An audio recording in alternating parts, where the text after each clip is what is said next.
Hi everyone, welcome back to Seed Strategies 2026.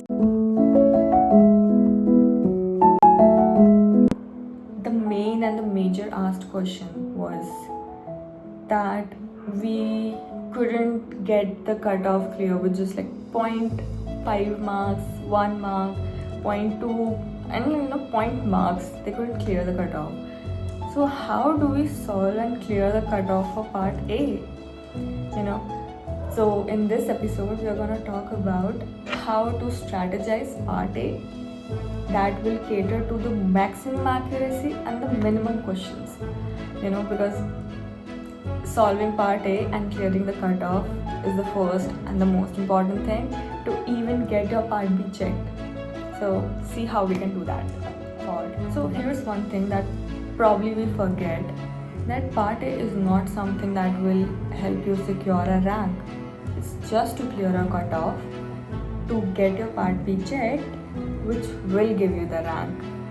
Because part A is just 25% of the weightage and part B has 75% of the weightage. So the goal is to clear the cutoff with full confidence, with maximum accuracy and minimum number of questions. So let's see how we can do that. So let's start with first looking at what's been the pattern of seed. So seed has this thing where they change their pattern or like keep their pattern same for 3 consecutive years. So in 2024 they changed their pattern. That means that till 2026 it's gonna remain same. So we are in a safe zone right now, that the pattern, the number of questions and the marking scheme is not going to change at all. It's going to remain the same. So now if we see, in 2024 the cutoff was 50 and we are keeping it for general right now because that is going to cater for all the other categories as well, right? So for general in 2024 the cutoff was 50 marks out of 150. In 25 it increased to 54. So let's assume that in 26 it will again increase to, let's say 60. Let's keep 60. Yeah. So let's strategize or come to a strategy keeping 60 as a cutoff for part A for 2026. Alright. So in 1 hour we get 44 questions to solve. That gives one question not more than 1.3 minutes, right? So there'll be definitely few questions which you will be able to solve in literally 30 seconds, but there are going to be some questions which is gonna take like 5 minutes or 6 minutes or 10 minutes of your time. And let me give you a tip: skip those questions right away. They're not worth it at all, or at that moment of time, right? See, it is not like a hard paper. It's like literally common sense paper and all the questions are easily solvable, but it's just the thing, it's gonna take your time, which is not worth it at all. So the minute you feel that this question is going to take more than 2 minutes of my time, skip it right away. And once you're done with the questions that we are going to decide, you can come back, because you still would have some time left with you. You can come back, revisit them, go through it. If you think you have time to solve them, you can definitely solve it. But at the moment while you're solving in a sequence, skip that question right away. Alright, so now let's see how we can approach part A and come to a strategy which will gain us 60 as a cutoff marks, right? So first things first, I would tell that start with the part or the section which is your strongest part, right? Which you'll definitely be able to see while practicing at home, right? For me, in my case, I was able to see that NAT is my strongest section. I was easily getting, the max. I was gaining the max marks in that because of definitely no negative marking. Then it was MCQ, and at last it was MSQ, because at my time there was no partial marking, so I used to lose a lot of marks there because of negative marking. So this is the sequence that I kept for myself: NAT, MCQ, and then MSQ, right? So you can strategize and based on your strong or weak sections, right? So now coming to how we can strategize those sections. For example, NAT has 8 questions in total, right? So even if we're gonna solve all of them because there's no negative marking, we're gonna solve all of it. Even if out of 8 we get 4 questions right, keeping the minimum number of questions, so you have to make sure 4 is something that you solve right away, right? Why? Because I tell you, NAT for me was the strongest, so I'll make sure that more than 50% of question is something that I solve, right? So 8 ka 50% is 4, right? So even if we solve 4 and that gets correct, then we have 16 marks in our hand, right? So let's keep that aside.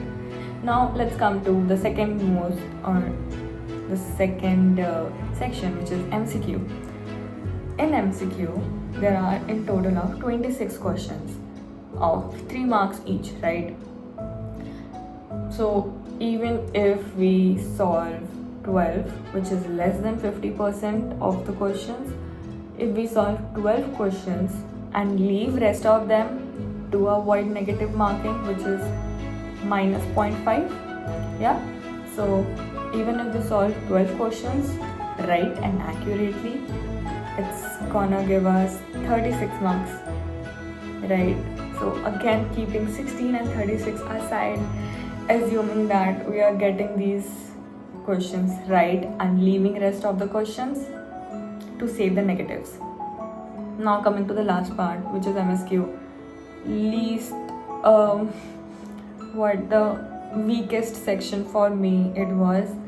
So I assumed the least number of correct answer for it, which is 2 out of 10. So even if out of 10 I attempt 2 questions and get it right, I'm gonna get 8 marks, which in total is gonna give me 60. So 16 plus 36 plus 8 is gonna give me 60 marks. So see how I strategized with my weakest to strongest sections, with the number of questions, minimum number of questions, and still clearing the cutoff, right? And this is the worst case scenario. This is literally the worst case scenario. Now coming to a point, if I solve 4 plus 12 plus 2 number of questions for all of these sections, which is, let's take 20 to 18 is the total number of questions that I solved according to this strategy out of 44, and I give 2 minutes each to each of those questions, it's still gonna save 20 minutes of my time out of 1 hour. So now in those 20 minutes, I can literally revisit my attempted questions, I can revisit my skipped questions, marked as unread and all of that, those questions, and but in my head I'm sorted that I have cleared my cutoff, I can just go above from this, right? So this is how you gain confidence, this is how you strategize your sections, your parts, and you clear the cutoff. You are sorted in your head, you are not getting panic attacks and all, right, sitting in exam, right? So if you try and practice in this manner at home, you're definitely gonna nail it in exam. So just this whole strategy and the system that I've provided, it's something that I made for myself during my time.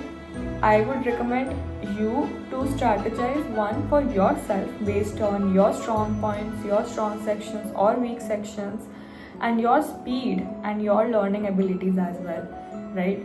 I'm just giving you a guidance like how you can do it. It could be one of the approaches. You can definitely come up with an approach of your own, right? So yeah, that was it. So remember, SEED is not an exam which is going to test your ability to solve all the questions. Rather, it tests your time management, it tests your strategies, and solving under pressure.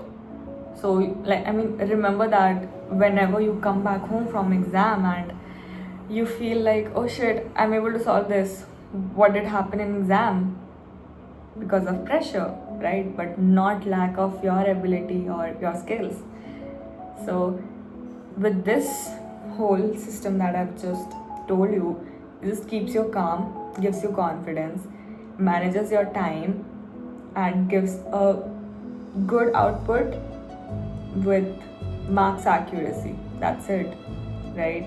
Rest is all about practice. Practice as much as you can. That's what even I did and I preach. So practice well. So fine, I mean, that was all for this episode, and in next episode I'm gonna talk about the next most asked question, which is where to practice for part A. What are all the resources and from where we can get all those resources. So keep seeing, and if you have any suggestions, definitely drop in comments, and I hope I help you guys with these videos. And yeah, see you soon. See you next weekend. Bye.